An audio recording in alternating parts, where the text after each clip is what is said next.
Key signatures. Key signatures are going to tell you what sharps and flats are in your key. So they basically say something like, since this music is in D major, please always use F sharp and C sharp.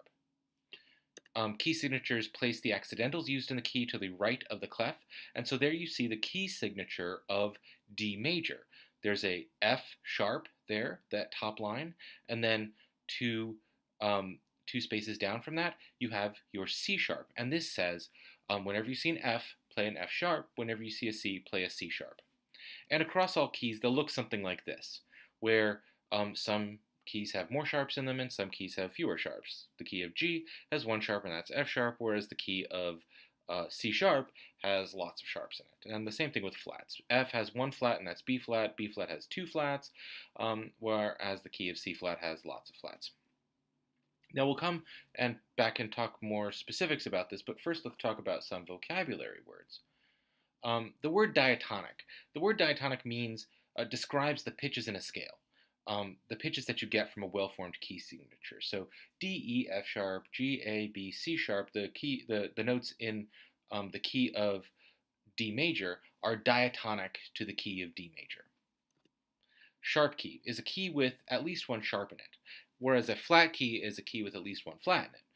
Now, you'll remember from the second rule of keys and scales, your key or your scale is not going to have a sharp and a flat in it. It will either have sharps or flats. And so your key will either be sharp or flat. A double flat is an accidental that takes a note and moves it 2 half steps down to look like that. And a double sharp is a accidental that takes the note and moves it up 2 half steps. Now, key signatures aren't arbitrary. In fact, the order of flats is always B, E, A, D, G, C, F. The order of sharps is always F, C, G, D, A, E, B. And notice that they're palindromes of each other.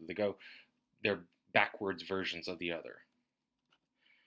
And the order is consistent and it is cumulative. If a key has 1 flat, it's B flat. If it has 2, it's B flat and E flat. If it is 3, it's B flat, E flat, A flat, and so on. So you add flats in the order of flats. If a key has 1 sharp, it's F sharp. If it has 2, it's F sharp and C sharp. If it is 3, it's F sharp, C sharp, G sharp, and so on. And so you add it cumulatively and consistently. Also, keys that are a fifth higher have 1 more sharp or 1 less flat. And keys that are a fifth lower have 1 less sharp or 1 more flat. And this creates the circle of fifths, something that we'll talk much more about in a moment. But the circle of fifths looks like this, where C with 0 sharps or flats, if you go a fifth up to G, C, D, E, F, G, a fifth, you get 1 sharp. You go up a fifth from that, G, A, B, C, D, you get D with 2 sharps, and so on. And so if you keep going up fifths, you add sharps.